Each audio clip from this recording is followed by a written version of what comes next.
సరే విషయానికి వస్తే ఇవాళ రాష్ట్ర ప్రభుత్వం మేము అప్పచెప్పేది లేనే లేదు, మేము ప్రాజెక్టులు చెప్పము అని రంకెలేస్తూ ఉన్నారు. అసలు ఈ సమస్య ఎందుకు వచ్చింది? ఇవాళ మీరు స్పష్టంగా కేఆర్ఎంబి సమావేశాల్లో ప్రాజెక్టులను అప్పచెప్తూ నిర్ణయం తీసుకున్నారు. ఇవాళ నేను అన్ని ఆధారాలతో సహా మీ ముందుకు వచ్చాను. మీరు నిజంగా అప్పచెప్పకపోతే చర్చ ఎందుకు వస్తుంది? కేఆర్ఎంబి మీటింగ్లు 2 మీటింగ్లు అయినాయి. ఈ ప్రభుత్వం అధికారంలోకి వచ్చిన తర్వాత 17 జనవరి 2024 తేదీ నాడు ఢిల్లీలో జలశక్తి భవన్లో సమావేశం జరిగింది కేఆర్ఎంబి మీటింగ్.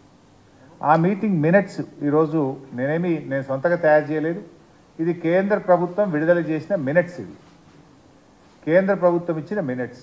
ఆ మినిట్సే చదువుతూ ఉన్నాను. ఆ మినిట్స్లో ఎంత స్పష్టంగా చెప్పారంటే, both the states and KRMB will discuss and finalize the protocols for handing over the Nagarjuna Sagar Dam and Srisailam Dam and all 15 prioritized component outlets to KRMB and come out with a concrete action plan in this regard within 7 days. 7 రోజుల్లోగా ఎలా అప్పచెప్పాలనేటువంటి ఒక action plan తయారు చేసుకొని మా ముందుకు వస్తారు. Both the states will hand over the 15 prioritized components outlets of Nagarjuna Sagar project and Srisailam project to KRMB within 1 month time period. ఒక్క నెల రోజుల్లోగా ఈ 15 అవుట్లెట్స్ను కేఆర్ఎంబికి అప్పచెప్పడం జరుగుతుంది. ఇది మినిట్స్ ఆఫ్ ద మీటింగ్.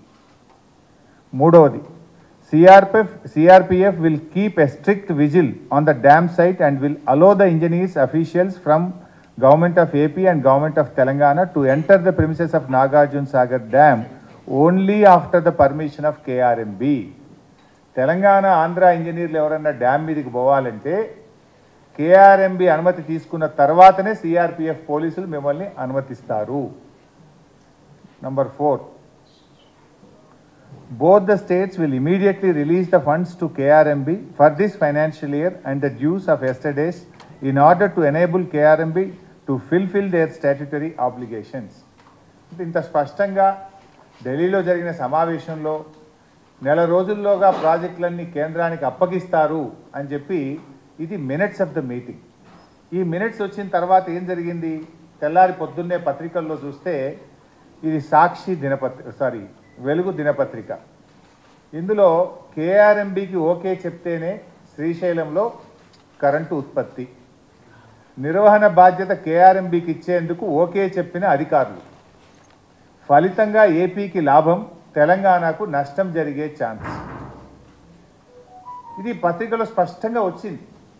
వచ్చిన మరుసటి రోజు 18వ తేదీ రాష్ట్ర ప్రభుత్వం ఏమైనా స్పందిస్తుందేమో నేను వెయిట్ చేసిన. ప్రభుత్వం నుంచి ఖండన లేదు, స్పందన లేదు.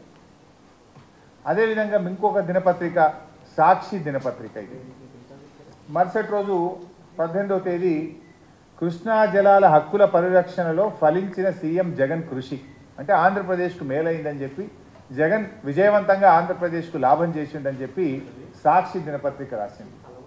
నెలలోగా ఉమ్మడి ప్రాజెక్టులు కృష్ణా బోర్డు చేతికి. ఇది అన్ని ప్రముఖ పత్రికలు స్పష్టంగా రాసినాయి. ఒకవేళ మీరు ప్రాజెక్టులు అప్పచెప్పింది నిజం కాకపోతే వెంటనే రాష్ట్ర ప్రభుత్వం స్పందించి 2వ రోజు రిజైండర్ ఇవ్వాలన్నా వద్దా? ఖండించాలన్నా వద్దా? 17వ తేదీ మీటింగ్ జరిగింది, మినిట్స్ స్పష్టంగా వచ్చినాయి. ప్రముఖ దినపత్రికలన్నీ కేఆర్ఎంబి చేతికి ప్రాజెక్టులు పోతున్నాయి, తెలంగాణకు నష్టం జరుగుతుందని, ఆంధ్రప్రదేశ్కు మేలు జరుగుతుందని, జగన్మోహన్ రెడ్డి గారు విజయం సాధించారని అన్ని పత్రికల్లో వస్తే ఈ రాష్ట్ర ప్రభుత్వంలో ఉలుకు లేదు, పలుకు లేదు, కనీసం చీమ గుట్టినట్టు కూడా లేదు. కానీ 19వ తేదీ నాడు నేను ప్రెస్ మీట్ పెట్టి ఇది ఇంత అన్యాయం జరుగుతూ ఉంటే మీరు ఏం చేస్తున్నారు అని చెప్పి నేను గట్టిగా రాష్ట్ర ప్రభుత్వాన్ని నిలదీయడం జరిగింది. అప్పుడు తేరుకున్నటువంటి ప్రభుత్వం లోలోలే ఈ మినిట్స్ అంతా తప్పు, మేము ఒక ఉత్తరం రాస్తున్నాం ఢిల్లీకి అని చెప్పి నేను ప్రెస్ మీట్ పెట్టినాక స్పందించి లేలే ఈ మినిట్స్లో తప్పు వచ్చింది మేము ఒప్పుకోలేదు అని చెప్పి ఢిల్లీకి ఉత్తరం రాసిండు. ఎప్పుడు రాసిండు? నేను ప్రెస్ మీట్ పెట్టిన ఈ ప్రభుత్వాన్ని కడిగితే ఆ రోజు వీళ్ళు మేల్కొన్నటువంటి పరిస్థితి. ఇది మొదటి మీటింగ్. సరే, తర్వాత ఏమైంది? మళ్ళీ కేఆర్ఎంబి సెకండ్ మీటింగ్ జరిగింది 1 ఫిబ్రవరి 2024. ఈ మీటింగ్లో 1వ తేదీ మన హైదరాబాద్లోనే జరిగింది కేఆర్ఎంబి మీటింగ్. నేను అనుకున్నా మొదటి మీటింగ్లో ఏదైనా తప్పు చేసిందేమో, రెండవ మీటింగ్లో సవరించుతారేమో, రాష్ట్ర ప్రయోజనాలు కాపాడతారేమో, ఇప్పటికైనా వీళ్ళు మేల్కొందరేమో అని మేము ఆశించినాం. ఇది నేను నా సొంత కవిత్వం కాదు బై సాబ్, ఇది కేఆర్ఎంబి విడుదల చేసిన minutes. What I'm reading is minutes of the KRMB meeting. ఈ రెండవ మీటింగ్లో ఒకసారి మీకు చదివి వినిపిస్తాను. రెండవ మీటింగ్లో కూడా స్పష్టంగా the ENC government of Andhra Pradesh informed that they are ready to hand over all the outlets under their control of KRMB provided the government of Telangana state also hands over all the outlets under Telangana control to KRMB. Telangana liste మేము ఇవ్వడానికి ready ఉన్నామని ఆంధ్రప్రదేశ్ చెప్పింది. Then Telangana ENC, the ENC government of Telangana stated that they have to take concurrence of the government as the permission for handing over outlets of Telangana state powerhouses need to be obtained from TS Genco government of Telangana. ఏమన్నారు? Power house అవుట్లెట్లు ఇవ్వడానికి రాష్ట్ర ప్రభుత్వం అనుమతి కావాలన్నాడు, కానీ irrigation outlets గురించి objection చెప్పలేదు కదా. Number 2. Number 3, when all the outlets are handed over to KRMB, these will be under the control of KRMB and will be manned by the staff from both the states in equal proportion. This staff will report to KRMB through their salary and other benefits will be paid by respective state governments. ఒకవేళ మీరు project అప్పజెప్పేదే నిజం కాకపోతే 2 రాష్ట్రాలు ఉద్యోగులను ఇస్తాయి, ఆ ఉద్యోగుల జీతాలు రాష్ట్ర ప్రభుత్వాలే చెల్లిస్తాయని చర్చ ఎందుకు వస్తుంది? ప్రాజెక్టు మీరు అప్పజెప్పింది కనుక పారాగ్రాఫ్ 3లో ఏమన్నారు? 2 రాష్ట్రాలు కేఆర్ఎంబికి సమ నిష్పత్తిలో ఉద్యోగులను అప్పజెప్తారు, ఆ ఉద్యోగుల జీతాలు మాత్రం రాష్ట్రాలు చెల్లిస్తాయి.